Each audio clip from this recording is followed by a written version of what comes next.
I'm going to come back to that. We're not going to go far. There's a spider hunting wasp. Oh my goodness. This is incredible. The wasp was actually stopped. I don't want to get stung by this because it's not going to be quite nice. We're just keeping our distance. That looks like a baboon spider that it's caught.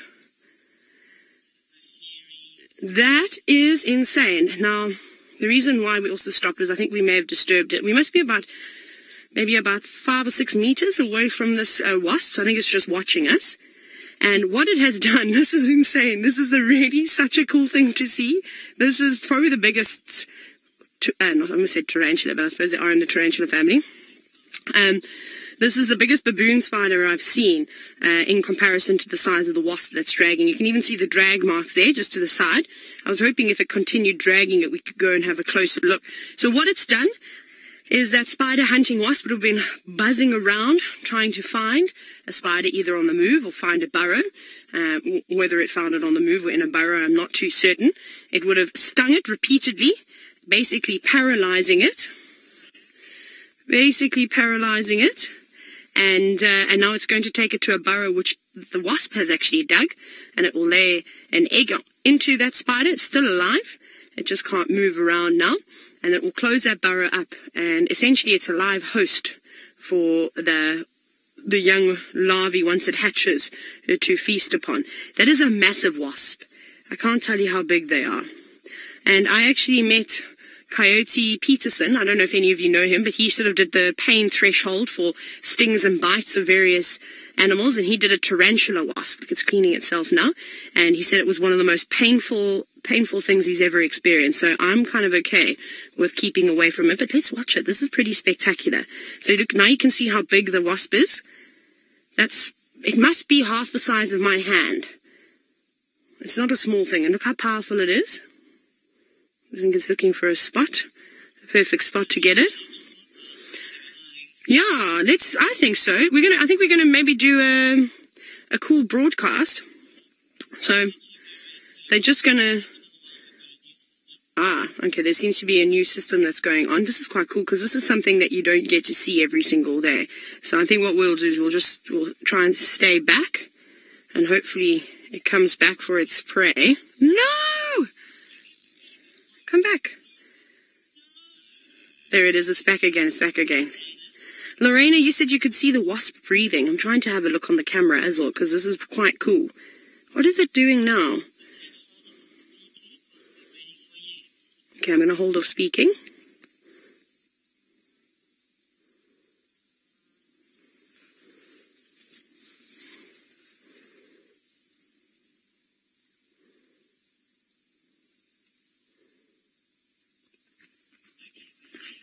Good afternoon, everybody, and welcome to one of the creepiest things I bet you've seen all day. But we are live in the Sabi Sandvultain in South Africa, watching a spider hunting wasp drag a baboon spider, which is in the tarantula family. This is pretty amazing to see it. We're going to keep trying to follow it. My name is Taylor McCurdy, and I'm on Bushwalk today. I'm hoping to show you some really cool things, and that's really one of them. And behind the camera is Senzo. So let's go and try and have a little look. We don't want to get too close to it because we don't want to disturb it too much. But for those of you that have just joined us or never ever seen one of these live safari live shows, I'm so happy to have you on Walk With Me. All you have to do, if you'd like to ask me a question as well, just comment away. Let's start with the drag mark. So it's actually gone. What this wasp has done is it's been out searching in all this tall, long grass, trying to find a spider. They do specifically use spiders, and the baboon spiders are the best ones. And it has actually dragged it all the way. I mean, it could have been dragging it for a couple of meters prior to that. Look at that. That's incredible. And now we're going to try and get a better view of the spider, the wasp, dragging the spider without disturbing it. Oh, listen to the wasp. It went showing that it's slightly unhappy with us, so we're just going to keep a little bit further away. Hello, Hugo. It's great to hear from you. If you've got any questions about what's happening here, I'd love to hear from you.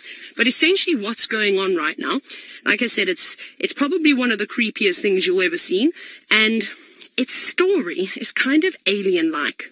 It's like I said, this wasp has gone around searching for a spider, eventually found one, stung it repeatedly, paralyzed it, and now it's going to drag it to its burrow that it's already dug. This is the wasp, where it will drop it down in the hole and then lay an egg inside that spider. So that spider's not dead. It's basically just asleep now. And it will stay asleep. Every now and then you can actually see this, just the spider sort of twitching just a little bit. So it's going to lay that egg inside there. And as the wasp leaves, it will cover the hole. Once the egg hatches, it's going to have a live host to feed on. So the larvae will completely devour that entire spider, and then it will move on. Now, Alice, you've asked, what is the size of that wasp? I would say it must be between 5 and 7 centimeters in length. It's exceptional. It's a very, very big wasp. While I was up in Kenya, I saw one that must have been about double that size, but everything is massive in Kenya. The wasps down here, I suppose this is as big as they get, and they're almost a metallic blue too in the sun. Now, Michael, you've just asked if that spider is dead. No, it's not. So it's basically just paralyzed. And it will carry on living. It's just not able to move around. You can see the wasp, I think, deciding on its route what it's going to do. Let's see where it's going to go. Look how massive it is. You wouldn't want to be stung by one of these either. I think it would be exceptionally painful. It's just going off. It's coming back. Now it's flying away. I don't know why it's flying away. It's coming, it's sort of lingering in the area. And we're going to keep our distance, though. Dion, you've asked, how does the wasp find its prey? I'm not actually sure. I would imagine it would be sight, because they hover around quite low to the ground in search of spiders. And I've actually seen a baboon spider running away from a wasp before, and basically it was doing these aerial attacks where it was diving down, landing back on the spider and stinging it repeatedly. Here it comes again. You might be able to hear it. It really sounds like a helicopter coming in. Coming back. Maybe it just flew off to go and see if the burrow is still fine. Now, Michael, your response now is to it not being dead and being paralyzed. You said, wow, paralyzed. Nature is so amazing. Nature is incredible. It is honestly one of the most magnificent things. I mean, I tell this story to guests and they honestly think you're lying. They say, no, there's no such thing. But here we are, witnessing it. Now, Senzel's just going to stand up and just stretch his legs. He was in the squat position, which you can imagine would have been quite tiring. Marty, you've asked if it only lays one single egg. As far as I'm aware, I think it is only just one egg in the spider. I do stand under correction, though. I'm sure we get a number of different types of spider hunting wasps out here. This seems to be the most common one. It looks black now, but like I said, as the sun gets onto it, it shines a metallic blue. And then the other type that I've also seen out here is basically they're brown and black in color, and they don't get quite as big as this. They also don't just parasitize spiders. They will go for caterpillars too, but you can imagine a wasp of this size, its larvae is going to need a whole lot before it develops properly. So a caterpillar, unless it's something like an emperor moth caterpillar, is probably not going to be sufficient food. So that's where this baboon spider comes in. And it is a beautiful specimen. We barely even see the spiders alive out in the wild. I'm so sorry, Nikki. Can I please have that again? This is so incredible. Oh, there's a leopard soaring as well. You won't believe what I've just heard. I've just heard a leopard soaring in the distance. Now, we're on bushwalk, like I said. This is incredible. And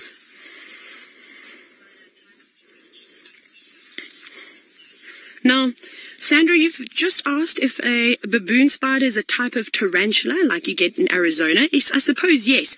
We call them baboon spiders here, and we get lots and lots of different types of species of baboon spiders. They don't get quite big. We don't actually have too many hairy spiders out here in South Africa. Another one that can give you the heebie-jeebies is the rain spider. They get much larger than the baboon spiders, probably about the size of your hand, including the legs. So the baboon spiders don't get anywhere near the size of the tarantulas. This is incredible.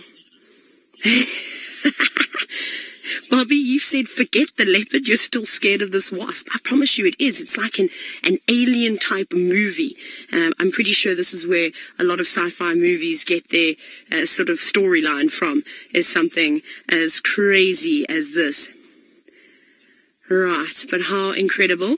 Now, it is getting a little bit dark and we are quite vulnerable on foot, so we're going to have to start heading in the direction of home, and who knows, maybe we're going to bump that leopard on the way. So if you'd like to continue watching Safari Live, all you have to do is pop it into Google and click the search button and you'll find us, and then happy watching, because there's lions, there's leopards, there's all sorts of things happening out on the Sunset Safari. But from myself, Senzo, and Herbie, who's out in the distance as well, and the baboon spider and wasp, we wish you a wonderful afternoon and or a good night, wherever you may be in the world, and we hope to hear from you all soon.